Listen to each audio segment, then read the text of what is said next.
Good morning. Welcome back to the program. Here is Business Daily. And on the program in the last few weeks, we're talking about a few things about non-oil revenue, how to generate non-oil revenue, how to diversify from our oil being our major source of revenue and income. And today on the program, I'm being joined by Ambassador Ayo Omotoso, who is a tourism expert. And we're going to be looking at tourism as a catalyst for economic diversification in Nigeria. So a brief introduction. For decades, Nigeria's economy has been plagued really by just the oil industry. However, we've seen certain things that happened before now. We had the Calabar Festival, where people were coming every year to go and enjoy that festivities. We equally had just recently, even on this TV station on the news, we had the Osun Festival, where people came from all around the world to go to the Osun River and have all that fanfare and galore. So the things that we do and that could actually help us as a country. Now, let me get to my guest, joining us virtually from Lagos this morning. Good morning. Good morning. It's nice having you. Good morning. Good morning. Okay, you're the tourism expert. Could you tell us, how tourism could actually help and impact the Nigerian economy? It's very simple. With tourism in Nigeria, is a testament, to generate economic impact into our GDP, that is gross domestic prosperity. Okay, so tourism, as it were, all over the world, they've keyed into tourism promotion. They've keyed into tourism diversification, particularly in African continent. South Africa is the second is non-oil producing country, but at the same time, they canalize the actions, the tourism promotions as regards to tourism promotion in their various countries. So also Kenya, Dubai, all over African countries, so to say, they are all in tourism promotion. So Nigeria shouldn't be an exception. Particularly the question you asked, how can Nigeria, diversify the economic space? Meaning that Nigeria shouldn't just focus on monolithic economic sector, which is the oil. Nigeria needs to diversify the economy, the economy. They need to see how they can take advantage of our population. The sheer size of Nigeria, which is about 250 million people, is a testament to the fact that Nigeria has the market, it has the potential, it has the culture, we have the dance, we have the music, we have what it takes to diversify the economy. I hope you can hear me. Yes, I can hear you. All right. Now, so what policy implementation do you think the Nigeria needs to see the tourism? Because we have these events that we do and people come for them from around the world. The first of all was the Calabar Christmas Festival. It was a huge thing for a while, for about 30 days or so. Big gala, the streets of Cross River is, and Calabar is painted. A lot of beautiful things, happening there. And then, of course, we have the Osun Festival coming up. And now even there's some festivals in certain parts of the country. We have the Ojudoba in Ogun State. We have the Ofala Festival over from the Obi Onitsha. There's so many of these things. We have the Durbar during the festivities that take place. How and what policies can we help to see that these things that we already have on ground, could attract more people and make tourism a very major player in Nigeria's economy? It's very simple.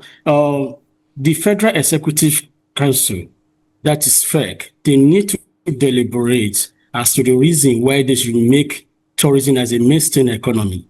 Instead, they should diversify the economy by not really relying absolutely on oil, because oil contributed as much as 6% GDP. And so while tourism contributed less than that, which is about 2-3%. So in my view, the policy, the government, there must be a political will at all levels, from the federal level to state level and local level. And tourism is local. So tourism is about local community. driving economic factors from the locals.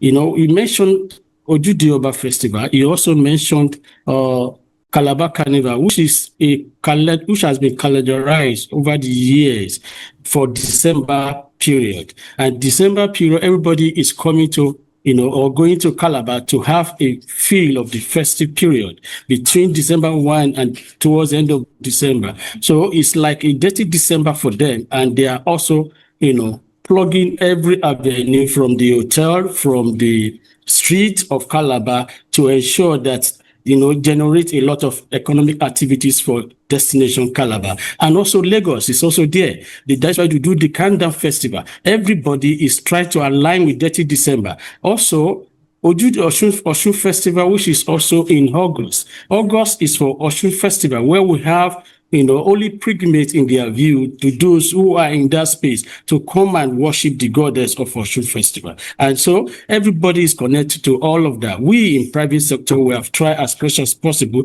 to see that pushing it to the government, to the corridor of government, that tourism is very essential to everyday activities, to all round year, January to December. Everybody must plug into it and see that tourism is viable for our human existence and also viable for economic impact. It's a catalyst, economic catalyst for all nations around the world. And every nation that is keen to it must surely have the reward. So what I'm saying that must be a policy. They have a political will of driving tourism in Nigeria, starting with the Federal Ministry of Tourism, Art and Culture and Creative Economy. And our minister is doing her best, but she needs to do more by ensuring that they discuss every day the issue of tourism in their Federal Executive Council, so that Mr. President will also see that tourism is a viable thing. Because don't forget, tourism is connected to every aspect of governance. When we're talking about Ministry of Health, tourism is there. That is why we need to do what we call inbound tourism, so that people who don't need to go to only India to go and seek medical tourism attention. No, they also come to Nigeria here to come and spend their dollars here in Nigeria. When we make all our health facilities, attractive, people will begin to come. What about education? Do you know how much Nigerians spend on educational tourism in UK alone? So they can also reverse that to also connect to Ministry of Education, so that our educational system will be fine. So also, what about the youth? What about the youth? That is an element of youth tourism. The Ministry of Youth is also using tourism as a component in its ministry to see how they can also attract youth tourism in their various states across the 774 local governments in Nigeria. What about the sport? The sport is, the sport tourism is powerful. It's powerful to the extent that every season, Nigerians glue on their national television to watch Premiership. Premier League. We can also grow our local stuff up here. So meaning that there are so much to do at the Federal Executive Council. They need to discuss tourism, even on the floor of the Senate, making tourism as a viable and mainstay for Nigerian economy. We have what it takes to do tourism in Nigeria. Okay. All right. Now, away from the aspirations and dreams of what it could be, currently, what are the bottlenecks that we are facing that could not allow tourism be a very major player in the Nigerian economy? And how could they be resolved? Yes, two things. I said political will must be there. Don't forget, next year into 2027 general election, what we have the adventure into power. Mr. President wants to seek his re-election into power. So also the Nigerian governors want to seek re-election into power. And don't forget that the APC, which is the mainstay of the political parties now, they want to do, political adventure. They want to see rallies. Some people will be doing the broom. The broom that APC is using is economic impact, meaning that tourism is connected to politics. Tourism is connected to policy. Once they align with it, then everything will continue to fly. Secondly, we need to develop our tourism infrastructure across the board, which this government is trying to do. That is why you see the coastal road across Lagos to Calabar. And that is also promoting economic impact of tourism. So if we should have more of that, we should have a fastest train that can connect from here to Calabar within the space of less than 2 hours. We can also have it. We have the population. So two things must happen: the political will and tourism infrastructure. Those are the bottlenecks. We need to go. You need to go on a ninth adventure. Then the security. The security must be top notch. It must be software. It's not hard security that people must be carrying guns. People scare people away. There must be camera. You need to do what we call soft security network across Nigeria so that people can see. Every community must have their policing. They must have a police. I was in Egypt sometime last year where I have tourism police officers. They are there just to protect those tourism offerings that we have in Egypt. They are there. So they can also signal to wherever you are going to that, oh, we have somebody, I think there's a challenge here. They can also radio and they can also, advance communication to any suspect and they are going to get that person. So those are the three elements of the bottleneck that Nigerian tourism space is facing right now. The political will must be there. Then two, we must develop our tourism infrastructure, Then we must also give proud attention to security details. Security details. We must not enjoy the life of the people. What about the roads? Tourism is fun when you travel by road. Okay. All right. Now, earlier on in the conversation, you talked about private sector, private investment. And we know that, the government is just a regulator, really, but an enabling environment should be created by them. So what do you think could the government do, equally with financing models and policies, to help the private sector invest into tourism? Yes, public-private partnership, which some organizations, which have some government agencies are doing. We want to use this opportunity to specially thank Mr. President for appointing Mr. Layiwola Wakon, a seasoned journalist, a seasoned cultural journalist who has been there, for quite a while, for deem it fit, to appoint him as the Director General, Nigerian Tourism Development Authority. I know Mr. Ola Wakon is going to use his office, to turn around tourism activities across the country. That's that. Then there must be a PPP, which is public-private partnership. Every idea is good.